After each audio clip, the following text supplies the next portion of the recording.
좋은 아침입니다. 오늘은 7월 16일 수요일입니다. 즐겁고 감사한 하루 되시기 바랍니다. 요한계시록 11장 말씀으로 우리가 들어왔고요. 일곱째 나팔이 불려지기 전 오늘도 막간의 그 내용이 이제 이어지고 있습니다. 이 11장이요, 요한계시록에서 가장 중요하다고 얘기할 수 있는 그런 장이기도 하고, 한편으로는 또 해석이 가장 어려운 장이기도 합니다. 본문은 세 가지 내용으로 선명하게 구분이 되는데요. 하나님의 성전 측량에 대한 내용이 1절, 2절에 있고, 그 다음에 두 증인에 대한 얘기가 이제 11절까지 이어지고요. 13절까지 이어지고, 그리고 이제 내일 우리가 보게 될 일곱째 나팔에 대한 내용으로 구분이 되고 있습니다. 이 내용을 잘 이해하기 위해서 우리가 하나의 원칙, 처음부터 우리가 계시록 들어오면서부터 꾸준하게 말씀드리고 있는 거지만, 문자적으로 들여다 봐야 될 것이 아니라 상징적으로 봐야 된다 하는 부분에 대해서 우리가 잘 좀 이렇게 생각하면서 말씀을 좀 보면 좋을 것 같습니다. 요한계시록 11장 1절부터 볼 것이고요. 두 증인이라고 소제목이 붙어 있는데 그 안에 내용이 이제 이렇게 좀 나뉘어 있습니다. 우선 1절, 2절 말씀을 보죠. 1절. 나는 지팡이와 같은 측량자 하나를 받았는데 그때 이런 말씀이 내게 들려왔습니다. 일어서서 하나님의 성전과 제단을 측량하고 성전 안에서 예배하는 사람들을 세워라. 그러나 그 성전의 바깥 뜰은 측량하지 말고 내버려 두어라. 그것은 이방 사람들에게 내주었기 때문이다. 그들이 그 도시를 42달 동안 짓밟을 것이다.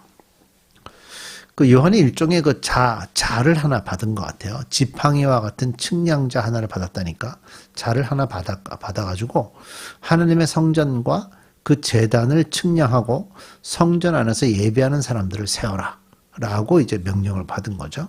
그러면서 성전 바깥에는 이제 측량하지 말고 내버려 두라고 그랬거든요. 바깥 뜰은 측량하지 말고 내버려 둬라 이렇게 얘기했어요. 그리고 그것은 이방 사람들에게 내주었기 때문이고, 또 그들이 그 거룩한 도시는 우리가 그냥 쉽게 예루살렘이라고 이해가 되시죠. 그 거룩한 도시를 42달 동안 짓밟을 것이다. 이렇게 얘기를 합니다. 그러니까 성전 안에만 측량을 하고, 성전 자체를 측량하고, 성전 안을 측량하고, 성전 밖은 측량하지 않는데, 성전 밖에 중에서 예루살렘 성까지도 포함해서 측량하지 말라고 이렇게 말씀합니다. 하나님의 관심은 어디에 있죠? 성전과 제단, 그리고 성전 안에서 예배하는 사람들에게만 관심이 있습니다. 그 주변 시설이요. 또 그 주변에 있는 사람들이요. 하나님의 관심은 거기에 있지 않습니다. 하나님이 측량하지 않으실 것이라고 말씀한 겁니다. 결국 성령으로 거듭난 사람들은 어디에 있습니까? 성전과 제단 앞에 있지 주변에 있지 않습니다. 그들은 주변에 있지 않습니다. 그들은 다 성전 안에 들어와서 하나님에게 경배하고 있게 됩니다.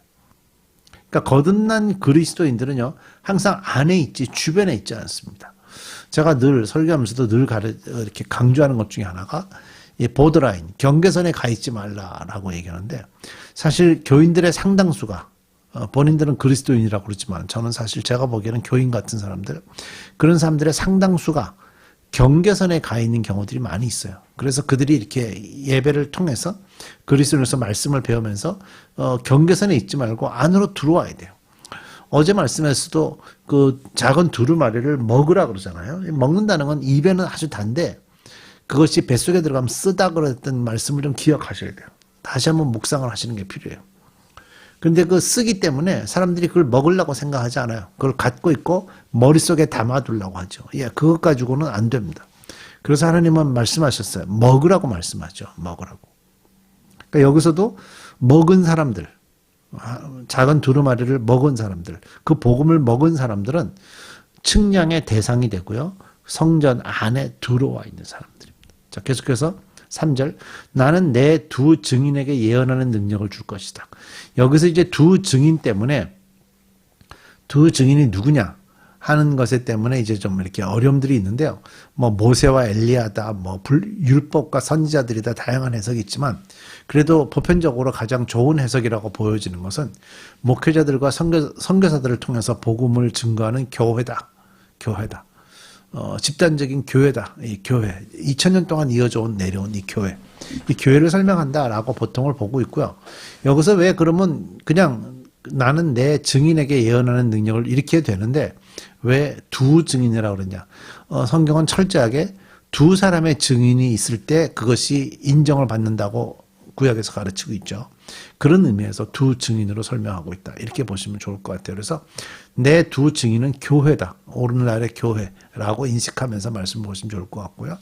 그들은 1260일 동안 상복을 입고 예언할 것이다. 상복을 입는다라는 말은 좀 회개와 함께 복음을 전해야 된다는 의미도 있고 또 복음을 증거하는데 적대적인 세력이 항상 있을 것이다 하는 의미도 있으니까 좀 어려움이 있을 것이다 하는 것도 여기에 포함이 되겠죠.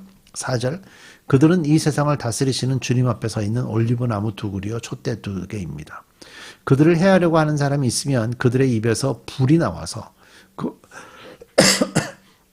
그 원수들을 삼켜버릴 것입니다. 자, 두 증인, 교회입니다. 교회를 해하려고 하는 사람이 있으면 교회의 입에서 불이 나와서 그 원수들을 삼켜버릴 것입니다. 라고 이해하셔도 괜찮아요. 왜 그런지 좀 이따 설명할게요. 그들을 해하려고 하는 사람은 누구나 이와 같이 죽임을 당하고 말 것입니다. 그들은 자기들이 예언 활동을 하는 동안에 하늘을 닫아 비가 내리지 못하게 할 수 있는 권세를 가지고 있습니다. 또 물을 피로 변하게 하는 권세와 그들이 원하는 대로 몇 번이든지 어떤 재앙으로든지 땅을 칠 수 있는 권세를 가지고 있습니다. 자, 그들 두 증인 교회라고 그랬죠. 교회를 해하려고 하는 사람이 있으면 그들의 입에서 불이 나와서 그 원수를 삼켜버릴 것입니다. 사실 교회를 공격하면 누가 그 공격 때문에 그들이 불이 나고 뭐 이런 일이 있냐. 그런 일은 없지요. 실제적으로 있지 않습니다. 그러나 이 교회에서 선포되는 복음은 늘 그 순교하고 늘 피로써 고통받고 사람들이 죽고 그런 당하기만 하는 존재와 같이 이해할 수 있어요. 근데 사실은 복음에는 능력이 있습니다. 하늘을 닫아 비가 내리지 못하게 할 수 있는 권세. 교회가 이 나라를 위해서 이 땅을 위해서 하나님 앞에 기도할 때 하나님께서 그 뜻에 맞으면 하늘을 닫아 비가 내리지 못하게 할 수 있는 권세. 엘리야 선지자 같은 경우는 비가 오지 않았을 때 비가 올 수 있도록 하는 권세를 가지고 있었죠. 사실 이런 일들이 흔하게 있습니다. 물을 피로 변하게 하는 권세, 어떤 재앙으로든지 땅을 칠 수 있는 권세, 이런 것들이 복음에는 있습니다. 그러니까 복음도 역시 파괴적인 권세를 가지고 있는 그런 능력이 있다. 결국 그 복음은 결코 무력하지 않다는 거예요. 그 복음의 결과로 나타나는 게 뭐죠? 하나님의 영광입니다. 교회는 철저하게. 자, 7절. 그러나 그들이 증언을 마칠 때에 이제 때가 되면 또 이제 그들의 그 복음이 그런 능력을 발휘하던 때가 되면 아비소스로부터 무저갱이라고 번역을 했죠. 우리가 앞에서 아비소스로부터 올라오는 짐승이 그들과 싸워서 이기고 그들을 죽일 것입니다. 예, 교회들을 죽이는 일들이 나올 거예요. 그러니까 교회가 패배하는 것 같은 그런 시기가 나타날 거라는 거예요. 그리고 그들의 시체는 그 큰 도시, 큰 도시는 예루살렘을 얘기하겠죠. 그 큰 도시의 넓은 거리에 내버리게 될 것입니다. 그 도시는 영적으로 소돔 또는 이집트라고도 하는데 곧 그들의 주님이 십자가에 달리신 곳입니다.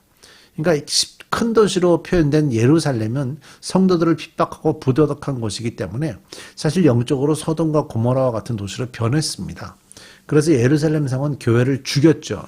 실제로 우리 지금 사정전 보고 있잖아요. 다 내쫓았잖아요. 그래서 교회가 죽었기에 십자가에 달려 죽은 것이라고 사탄이 요 8절을 가지고 교회를 조롱하는 장면으로 이해하실 수 있어요. 그러니까 사탄은 이 두 증인들의 시체, 교회를 길에 눕혀놓고 이렇게 모욕할 수 있는 거예요. 실제적으로 이런 일들이 이미 있었고요. 지금도 얼마든지 이런 표현들을 할 수가 있는 거죠. 9절. 여러 백성과 종족과 언어와 민족에 속한 사람들이 사흘 반 동안이라는 말은 기간이 있다는 게 일정 기간 동안 그 두 예언자의 시체를 볼 것이며 그 시체가 무덤에 안장되는 것을 허락하지 않을 것입니다. 그리고 땅 위에 사는 사람들이 그 시체를 놓고 기뻐하고 즐거워하고 서로 선물을 보낼 것입니다. 그것은 이 두 예언자가 땅 위에 사는 사람들을 괴롭혔기 때문입니다. 결국 일정 기간 동안 교회가 이렇게 패배하는 것 같은 느낌을 볼 수 있는 그런 때가 있을 거라는 거죠. 그러나 11절 사흘 반이 지난 뒤에 생명의 기운이 하나님에게로부터 나와서 그들 속으로 들어가니 그들이 제 발로 일어섰습니다. 예, 죽었다고 얘기하는 두 시체가 예루살렘 성에서 죽었다고 얘기하는 예수님이 죽으셨다는 그 골고다 언덕에서 죽었다고 생각하는 그 교회가 제 발로 벌떡 일어서는 장면이 나오는 거예요.